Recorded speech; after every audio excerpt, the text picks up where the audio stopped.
No. Welcome to Blerd Culturist Radio!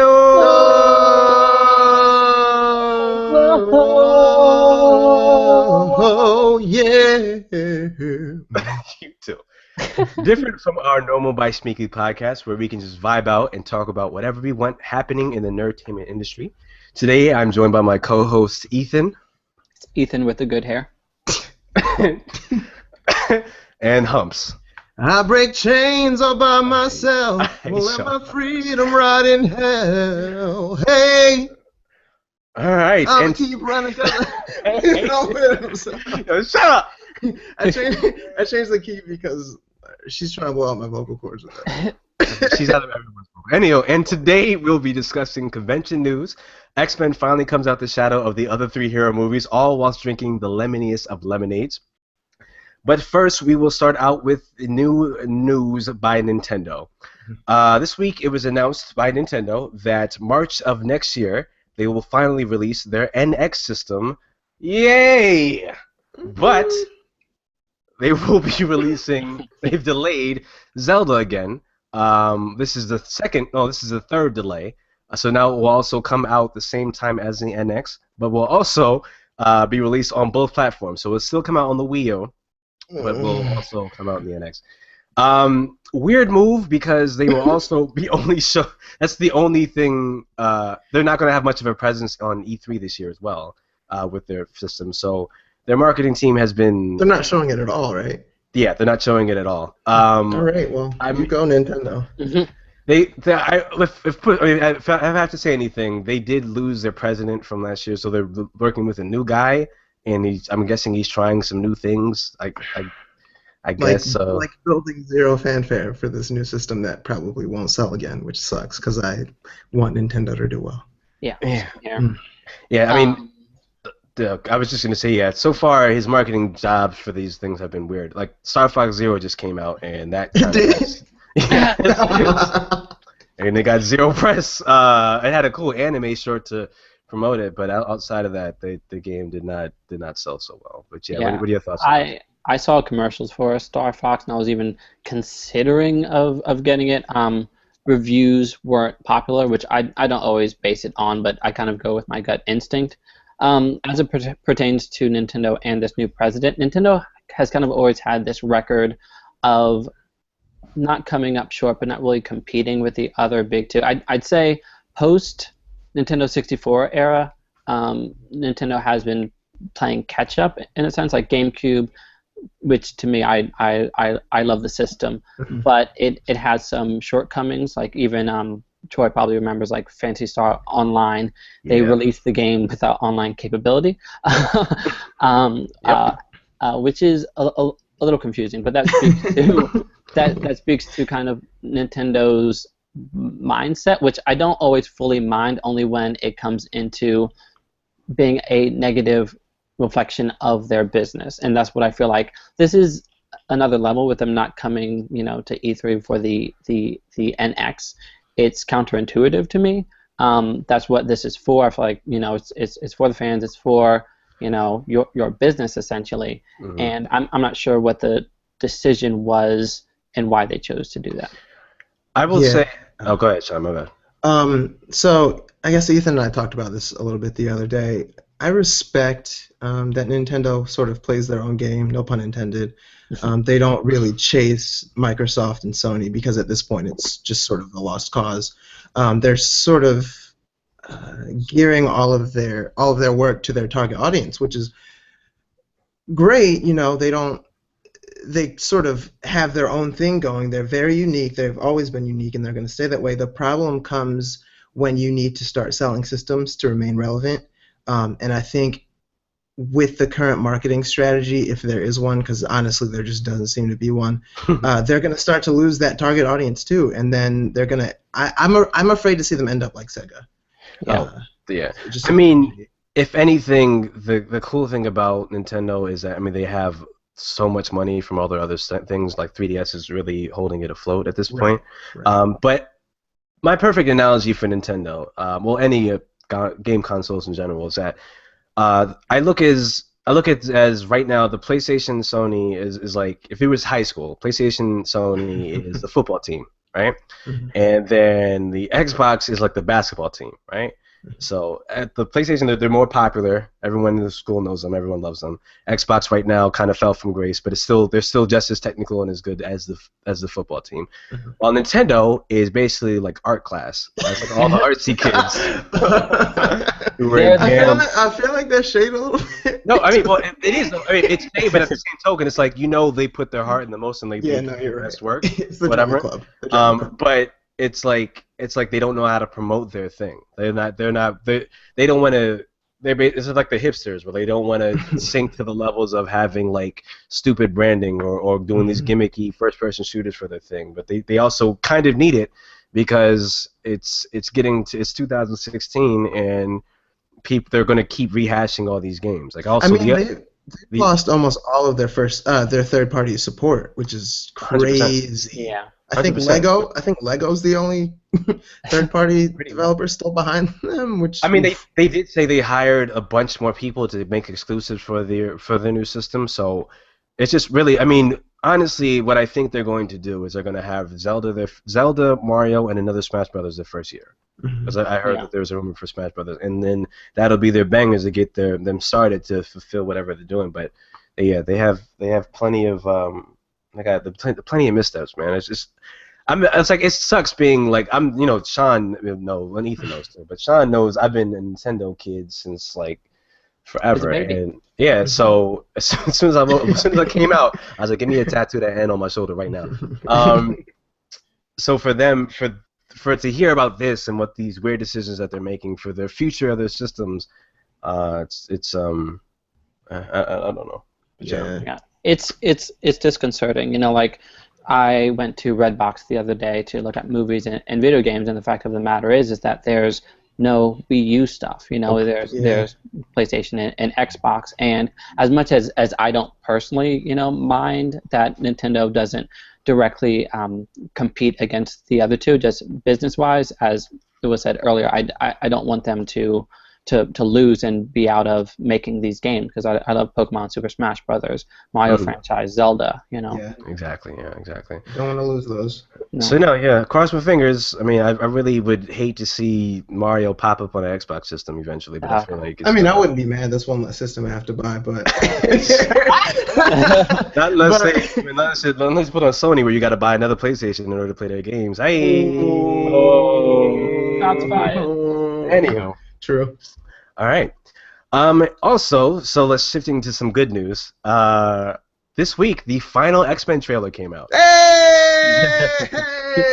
Yes. So, we get cool fight scenes. We get like the whole showdown between Storm and Cyclops, Psylocke and Beast, the Four Horsemen against the entire X-Men team. More jokes. More Quicksilver. The visuals, I will say that one thing that stood out to me is the visuals look spectacular now. They finally come around after that first trailer where everything kind of like they figured out how to. I mean, they've obviously done everything they need to for the rest of this movie. But what do you guys think of it? So one of the first things I'm noticing is that it appears that they have done Apocalypse right. Yes. He almost seems as right as the MCU's version of Ultron was wrong, where he just wasn't intimidating at all. This Apocalypse looks like what Apocalypse is supposed to look like. He seems scary. The big version was just like the scale of it was just like otherworldly. Yes. It reminded me of the cartoon. Yeah, exactly. Yeah, that's what it made me happy. It was like this. You follow blindly. I love his voice for it too. And then Evan Peters is killing this Quicksilver role. We already saw a little bit of that in the best part. in the last film. Yeah, the best part of that movie. But the only funny part in that movie. Yeah, I mean, because that was like a dark movie. Yeah, it's a days of dark of future past. But it was good, and his moments fit in just right. There's one thing I'm a little worried about though. I think I'm coming around to admit to myself that Jennifer Lawrence might be a little bit of an overrated actress. Seems like she's phoning in this performance a little bit, almost like it seems like it's beneath her. from her Yeah. perspective, and I'm just not getting like the full commitment to this role. It feels like she's reading lines. Well, here's the thing about that. Like, Mhm. I heard that she actually didn't even want to be in X-Men Days of Future Past, so this Right. could be kind of a residual effect of that. Yeah. I am a Jennifer Lawrence fan. Her acting is, to me, amazing when she puts her heart into it. I think she might possibly be phoning it in a little bit just because it's clear that they are, using her and boosting up the profile of Mystique because this is Jennifer Lawrence. So She's like the new Wolverine, sort of. right, Pretty yeah. much. So it's not coming from a place really of true, genuine character development. It's coming from a place of, hey, she has the Hunger Games franchise under her belt. How can we utilize this? Quick And so because of that, that's, I feel like, is what you might be feeling. quick thing about her act and then the acting really quick. Let's say so I did see what you mean. Like I remember, especially in the first trailer, what they showed her. I was like, oh, she's kind of phoning it in. But I did find out that when she filmed this, that whole new thingy leak thing happened. Okay. So it kind of probably wasn't. She wasn't in the best mood to probably do these movies because as of recent, I did hear that she kind of wants to continue to do these movies. So Oh, really? So she's changed her mind. yeah. So I think don't know. I want her to take this role as seriously as she did in American Hustle and Silver Linings Playbook. I want that. I mean, not to killed knock her. those. She is an amazing actress. I think it's just when it comes to more gimmicky things that she has to do, and then when it gets further down the line, mind you, like this is her third X-Men movie. Just like in Hunger Games is like, I mean, I know y'all liked it, but I didn't like the last two Hunger Game movies. She kind of like was. Yeah, she kind of was just like, to me, was just like flatline the whole performance. So it's good. I mean, at least she's blue in this. I thought she was gonna be. Originally, she wasn't supposed to be. She was against putting on the makeup this time. So I was actually surprised to see her in it. It was a nice surprise. What did y'all think about the Wolvie reveal? It's expected. I don't have any other thoughts. I don't have. I love Hugh Jackman. Wolverine's cool. I don't I don't have that. that's kind of it. Like I don't have like, oh yeah, Wolverine. Like that's not me. But I was never like that to that character. Right. So it's cool if he's there. Cameo, not. Yeah, I'm kind of indifferent. I know a lot of people have always loved him. But for me, he was never actually one of my favorite characters. And then so the movies actually did kind of build him up for me. Yeah. But I mean, Two things on that really quick. Well, one thing that I noticed was that he has metal claws, and if you remember in X-Men Days of Future Past, he never got his metal claws. So it kind of shows that he went back to Weapon X, which I thought was cool. And then second thing, and this is like my reachiest theory of ever, I am hoping, and I think they got a different guy to play him. I don't know how that would go. Well, the only reason why, and the reason why, oh, go ahead, D. No, I thought of that because, like, kind of as a writer, I was like, how could what would I think of to make this kind of like new and different? And to me, what was great about X-Men First Class was the kind of newness and freshness of it. Yes, right. And this character has been through the ringer, like literally, like continuity-wise, history-wise, like it's just a lot. And I feel like that could possibly like bring in something fresh. I'm not sure how people would take that, but I personally enjoy when risks are being taken. The reason why I brought that up is because the actor that's playing Cyclops in the movie, it was just revealed that he signed on to do 2 more appearances as Scott. So obviously they're going to keep making these movies, and I'm like, okay, well obviously Hugh Jackman said this next Wolverine is his last movie, so maybe they finally cast a new Wolverine to play these things. Because mind you, I mean, they've never caught him on set for any of these things. Yeah. And mind you, Beyonce makes albums and nobody knows about them though. So this is true. I mean, but that's Beyonce though. Get a monster truck. Nobody saw that. But otherwise, trailer. I mean, the biggest thing about this trailer is that with this, it finally got out of Civil War and Batman vs Superman's shadow. But for so long, I've been like, X-Men needs to do something in order to pop, so I can get excited for this movie. I mean, Sean, you're going to be excited regardless. I mean, before a Marvel guy, I'm an X-Men guy, so you know me. But for me, I was like, they need something, and this trailer did that. Like this trailer for me was like, okay, X-Men's here. That's exactly what I needed. So very happy that this trailer. The one I just want to real quick. Troy and I the other day were talking about possibly expanding expanding this universe from sort of the same classic characters into more of the younger characters that you don't see as much. And we saw a glimpse of Jubilee. I'm really hoping her role is bigger than it appears to be because I'm a big fan of Jubilee and I want to see a lot more of her. But I would love to see this franchise just branch out into characters that we haven't seen so much of. Yeah. More the smaller scale characters, almost like an X-Men Evolution sort of deal. Oh, that would be dope. I love that show. With more black people, that would be fun. Diversity. I mean, quick rant right quick about that. Darwin died in X-Men First Class, and Oh, to God. this day, that pisses me off the My most. dad, agree. my the dad first- turned off the movie, and I had to make him finish it later. And that's my favorite X-Men movie, but that Yeah, this that's day, the one glaring issue that I have with First Class. I'm not going to get into it right now because that's a whole other podcast. but- yeah, that is. But yes, that's not okay. Yeah, no, he had clearly the coolest powers of the new characters, and they're just like, hey, let's use these real fast in this fish tank, and then kill you. Yo, the new reincarnation that they've had in the Ultimate X-Men comics for him now is so dope. Like he's gay, and he's a mutant, and his mom is a black woman, so she's like completely doesn't deal with any of those, and so she kicks him out. So it's actually really. But anyhow, we're getting up.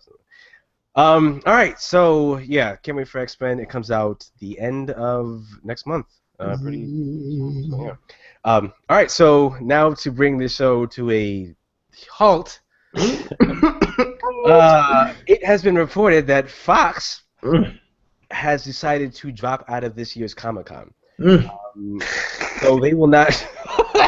They will not be. There will not be a presence. But mind you, they had one of the biggest presences last year with the entire cast of Apocalypse showing up. You had Fantastic Four show up as well, and you had Gambit show up as well. But this year, there's going. I don't know what that has to do with this year. But None of that has anything to do with 20. I'm just saying, like, if like to come from that big from having the biggest cast there to not. Oh, and they had Deadpool last year, so. But yes, they have pulled out due to fear of their trailers leaking after the fiasco that Suicide Squad went through with Warner Brothers. The fiasco that made everybody want to see that movie. Oh Yes. no! Oh no! What will we do? So I'm sorry. Quick. Okay, sorry. Continue. No, go ahead. Okay. Fox is notorious for being. Okay, I don't want to use offensive language. Losers when it comes like this. Like when I went to Comic-Con back in like 2006, I went to the Buffy the Vampire Slayer music sing-along, which is awesome. Like all these fans came together and sang along to this musical episode. The next year they decided to cancel it for no apparent reason. Okay. Like, you know, they no longer, you know, were, I guess, felt like this profited them, and so I guess they cut it. But ultimately, is what I'm saying is that they have a history of making these moves that really aren't based even on like a business spectrum. It feels very personal to me, if that makes sense. Like, yes, that's kind of the nature of the business right now. Like, I'm pretty sure, what was it, Cap versus Iron Man, like that trailer was came out earlier than expected as well. It doesn't actually theirs didn't. I will say that theirs is the only ones that did that. Those are the only ones that didn't leak. There was another one that leaked. Oh, because there was something else. It was Batman versus Superman leaked. It wasn't a Fox property. I mean, it wasn't a Marvel property. I could have sworn something more. Maybe it was a further time. Anyway, yeah. Point being is that I feel like that there has been no certifiable like data as far as this trailer was leaked and therefore the movie flopped. You know what I mean? Like it, if anything, builds anticipation even more. Yeah, I think their biggest fear was that they would have to show Assassin's Creed and Wolverine 3 at this thing, and obviously they don't have any. Assassin's Creed is done filming. I don't think anybody is scrambling for either of those movies, though. They need to be there just because freaking X-Men is going to have just come out. I mean, they have so many opportunities to show other things. Gambit. So it's It is a very weird decision. I mean, there's a rumor that Disney and Marvel it may not show up again. Well, Marvel might not show up again Let me tell you this year. something. If I was a Marvel fan and I had bought tickets and booked a hotel for this Comic-Con, I would be pissed. I don't even, $1,000. Yes, yes. can you That's, imagine? $1,000. So I mean, it's weird, but to me, it's like, but it's weird because like I mean, with that, DC now has the opportunity after having like a weird beginning of the year with Batman versus Superman to completely show out. Hmm. Because if they drop out, then I mean, well, one, it's weird because if they drop out, it's also in a weird thing where Comic Con kind of becomes a comic convention again. Oh, True. Um, True. but at the same token, DC can completely show off this year because they get to show the Wonder Woman trailer. Excuse me. They get to have their entire cast for both for Justice League and Suicide Squad to come out. They can drop the trailers online. They can show like all these things that everyone was scared of, and then bring their press right back up. And I mean, people won't shade Batman vs Superman. So I mean, weird. well, let's be real. It's weird that I mean it's just also like with how great Deadpool was at the beginning of the year and how much like for me Comic-Con did Deadpool wonders yeah. with it being leaked like during Comic-Con Yeah. like Deadpool wouldn't exist because of without Comic-Con technically, so for Fox to pull this is it's I blame Fox News personally. It's I know- almost hilarious. It's almost like a Warner Brothers move because Warner Brothers is usually like the ones that are scared to kind of pull the trigger on things. Mhm. So that kind of caught me by surprise. Well, other than Ethan's story just now, but that was weird. I just Yeah. don't fully understand the decision because I guess they're afraid of leaking this thing and ruining it for the fanboys who spend all their money and their time waiting for these special moments to be shared with them and nobody else. But to me, that's Fox being lazy. Find some other way to excite those people.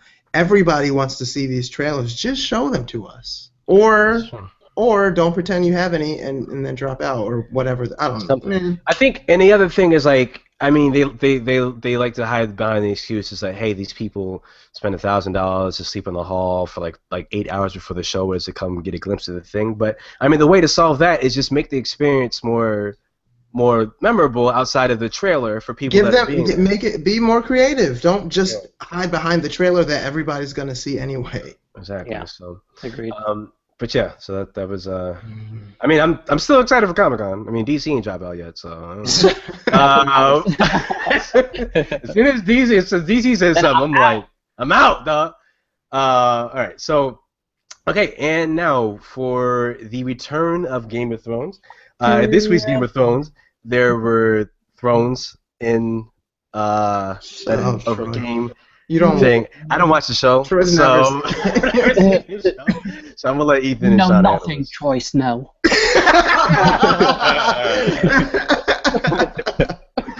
So yeah, so this episode was great. Definitely waited, all year for. I love Game of Thrones. Just the drama, the intrigue, the character developments. I could watch this for hours and hours. Of course, naturally, there's going to be spoilers here, as pretty much everyone knows. Jon Snow was. It's hard for me to say. Jon Snow was killed last season. He was so like, hurt. I am. I'm hurt because he was the one. Like I understand this is a show where people die. I'm literally fine with everyone else dying except for Jon Snow. I can be supposed to be there at the end. Now I'm like, I want these White Walkers to come in and kill everyone alive. No, because if Arya dies, I'm not watching it anymore. I'm sorry. I'm being hyperbolic, but it's essentially I'm still looking for loopholes. Oh, maybe he's the Red Woman's son, back. but I know because he could be in the Wolf. Anyway, this isn't talking about possible things about Jon Snow, but this episode was great. First of all, Brielle I feel like gets MVP, because she is the most ride or die character on the show. First she was the guardswoman for Sansa Stark's mother, and throughout last season she was trying to save Sansa, and Sansa's like, nah, I'm okay. And then after a year of unhappy newlywed bliss Oh, poor thing. with That Crazy poor Boy. thing. She finally comes in, saves the day. So much happened on this episode. You have Cersei, that moment when the ship returns and she's expecting to see her daughter, and then she only sees her brother slash lover without her daughter in tow, and her reaction to that, where you can read exactly what she's feeling without a word being spoken. That was a very powerful scene. Overall, I'm excited about this season because if you can gauge from the trailer, this looks like probably the most like action-oriented one yet, which makes sense because it's coming to a close, and they're also kind of going off book. There's not really a specific story for what they're going to go into now, which actually has me pretty excited. Because I mean, first of all, now there's no people like, oh, I was waiting for the red wedding to happen so I could laugh at people. So overall, this episode had so many things going right for it, and it didn't disappoint. Yeah, the ending surprise. Ooh, are we allowed to spoil this? I guess so. Yeah. Y'all already spoiled it. Not really. That ending surprise when the Red Woman reveals her true form. First of all, that took me all the way out. I did not see that coming. There had been hints before that she could change her form, but obviously everyone assumed that her natural form was the one that we had been seeing for 6 seasons now. Yeah, just about. Yeah, so to see that she's like this 900-year-old woman, 9,000-year-old woman, fully nude, which was bold. Yeah, that was an interesting choice. That was just very, very interesting. I was also surprised to see that Arya is still blind. I thought that was going to be like a passing thing, but I have every expectation that she's going to remain as badass as she's been since her very first appearance on screen. Speaking of Sansa, it was so nice to see her reunited with Brienne, because they had been missing each other for so long, just passing by each other for so long, and then they met up, and Sansa thought she was fine, and turns out her world just came crashing even further down than anyone could have ever imagined with that extremely controversial episode last season. And now to see the two reunited was actually just a very, very beautiful moment. Yeah. I also want to say Troy doesn't watch this show because he thinks the characters don't take showers. That is not the reason why. That is not the reason why. Troy doesn't like medieval fiction because he thinks they don't take showers. There are multiple examples on Game of Thrones where they're seen bathing. And blasphemy. So, one thing I wanted to add to Game of Thrones I thought was kind of cool. The actress, her name is, I think, Emilia Clarke. Is that her name? Yes. So there was a scene where she was talking to a guy or whatever, and she said that I'm still like the wife of Khal Drogo. And what was significant about that is that how do you know? This is how I know. If you let me finish my story, Sean. Jason Momoa was watching the show, and he put up he said, "My baby holding it down," like he was that. So I thought that was funny. Jason Momoa is our resident Aquaman. So funny. But I thought that was cool that he was still watching this, keeping up with the show. Of course, he's gonna keep up with the show. Yeah, that scene was great, if not just for her clapback. Yeah, the clapback. I am mother of dragon. Yeah. It was such like a first of all moment. Right. Mother of dragons, Khal Drogo's wife. And I'm just sitting there like, oop, oop, oop. Right. Oop. Well, speaking of clapbacks, what a segue there. The Limonada album, Miss Lemonade, Beyonce, the Queen of the Beehive's album, finally was released Saturday, to our surprise, where we thought it was just going to be a video for a song called Lemonade. I didn't know what it was going to be. And Beyonce was like, "Psych, nigga." It's an hour of these amazing visuals and my entire album. And when this is done, you actually can just go ahead and download the entire album. And then I'm going to tour in 2 days, so that's going to be fun.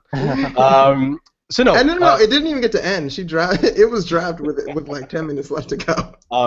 That's how shady she is. So before I let the crash the crash gets flood with Sean screaming about how amazing the thing was. I just want to say Beyonce, as far as rolling out and her team keeping that entire project not leaked and strictly would only come out to title and having a contract with HBO and having like everyone all on page with her to put this project out exactly how she wanted is amazing for 2016. Yeah.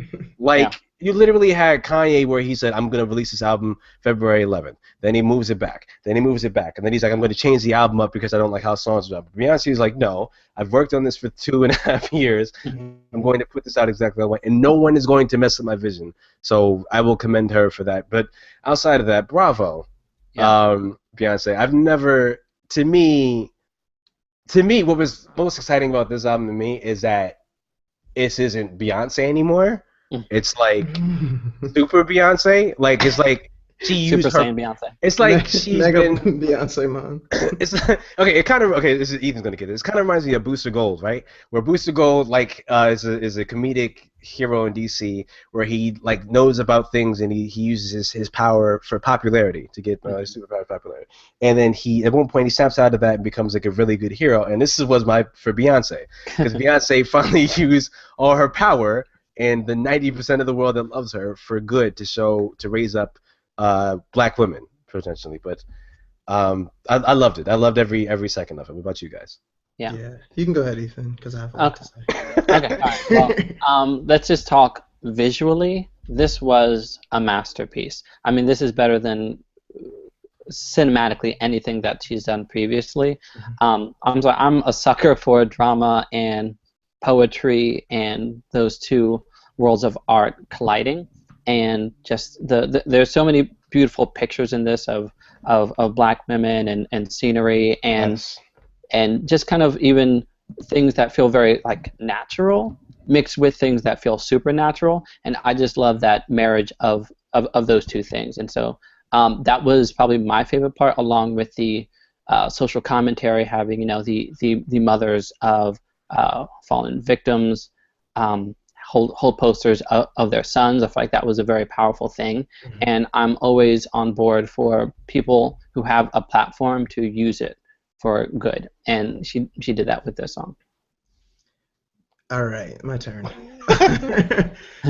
So I canceled plans on Saturday night because I don't know why, but I'm a huge Beyonce fan. We know. Not quite Stan level. I'm not crazy. Don't worry.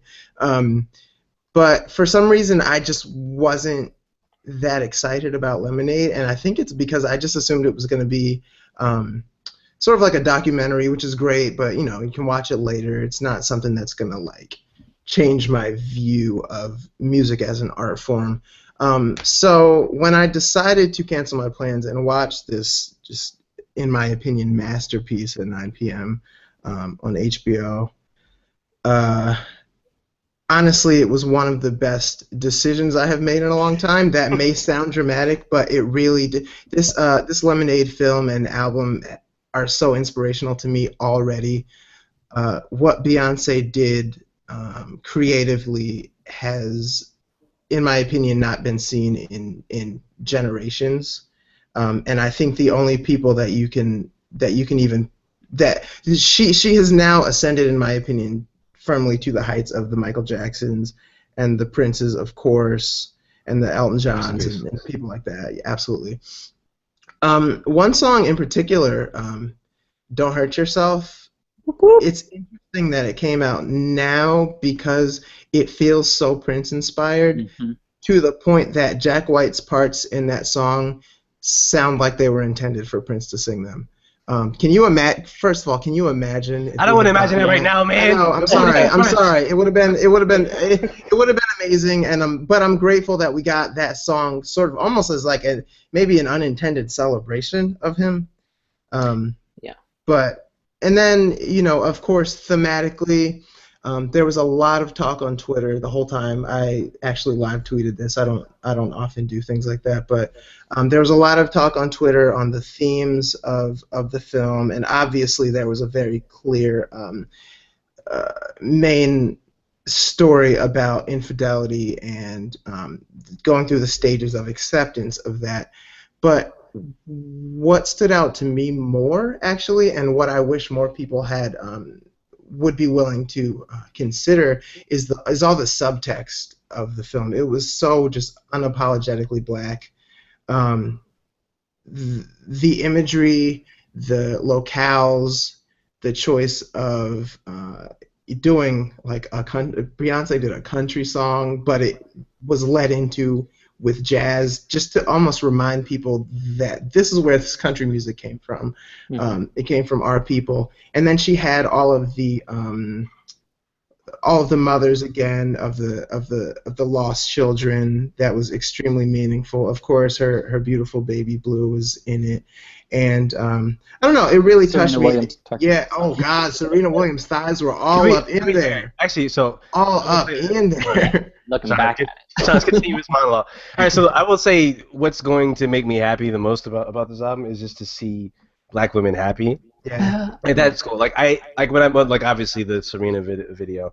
I just it's gonna be cool to see like black women singing that song in a club, just like all yelling and just like that togetherness of a because that's what I took. That's what I took the most from the album. Like a lot of the stigma is that everyone's just worried about what's Beyonce saying, Right. and like if it's just reflecting of her life. And to me, I don't think it's necessarily a reflection on her life. I think it's saying, hey, here's an album, black woman, for any situation you're going through, or whatever. So if you're married, your man got cheated on you, here's a song for you. If you want to feel powerful, in no matter what you're doing, here's a song. Then Rock to Freedom, because that song, Exactly. woo, woo. Yeah, exactly. So so when people are like, oh, well, Jay-Z, like Jay-Z did this, and I'm like, don't focus on that. Like focus on the part that she's trying to show that like you're the most disrespected person in America, whatever. So this is the album that proves that you aren't that. This is the one that you're supposed to take. Go ahead. You know what's bigger to me though? That this black female empowerment album, I think, even resonates with men in a way that people have struggled to accomplish before, because these songs are such just like bangers, and there's so much variety, and men who would never even acknowledge like the power of a woman, for example, are sort of forced to, because this music is just good. This film is just good. That water scene in the earlier segment of the film, that almost surreal that surreal moment, that very dark moment, I don't know, that inspired me so much in ways that I probably haven't even recognized yet. Yeah, here's the thing. Like me personally, like I love strong women.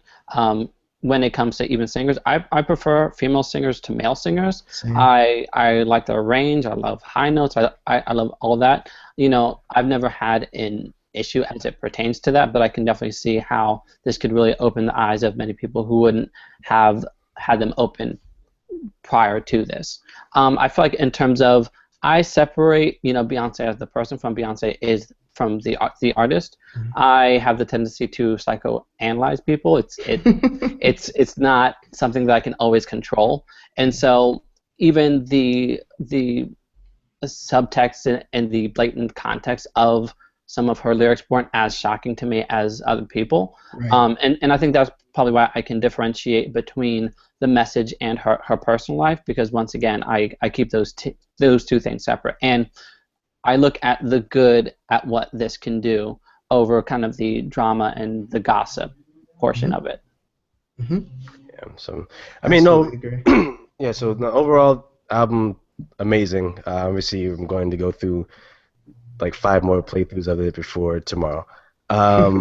It's definitely an experience. I'm glad it's out, and yeah, I mean, it'd be dumb to rate there. I don't like rating like as a number system, but just you need to go listen to this album. I almost feel like this is like a separate thing from other like music, because it's such an experience. Yeah. Literally, yeah, exactly. Like To Pimp a Butterfly last year, like with Kendrick Lamar. So say the same. Yeah. So, amazing. I do want to say this album and this movie and everything have, I don't know, in this past year, I've never been so proud to be black as I am right now. Like, it just feels so cool right now, right? Don't you just feel cool being black right now? I mean, cool? I'll say cooler. Right. Right. No. I'm just like, for me, like, especially when I moved to Baltimore, I sort of I don't really know a lot of black people here, ironically, considering this is one of the blackest cities in America. But so I almost lost touch with some of my blackness, I think, which is hard for me to say. It's a little bit embarrassing, but it's the truth, and I feel like I'm reconnecting with it, and I think that this was just another step in that. So thank you, Beyonce. Yes, yes. Feel black again. Beyonce. All right. Okay. So that ends this week's Blerd Culture-ish Radio. Once again, please, if you guys love us, rate us, retweet us, share us, show us to everybody. We're on Google Play now. We are on Google Play now. We got links to everything, so there's no excuse to not listen to us. I'm on Twitter, Instagram, Facebook, everything. We have Facebook groups that we're going to constantly try to get back to you guys and respond to everything. And yeah, this is Troy signing out. Ethan, peace out. And I'm Sean. Later, guys. Peace.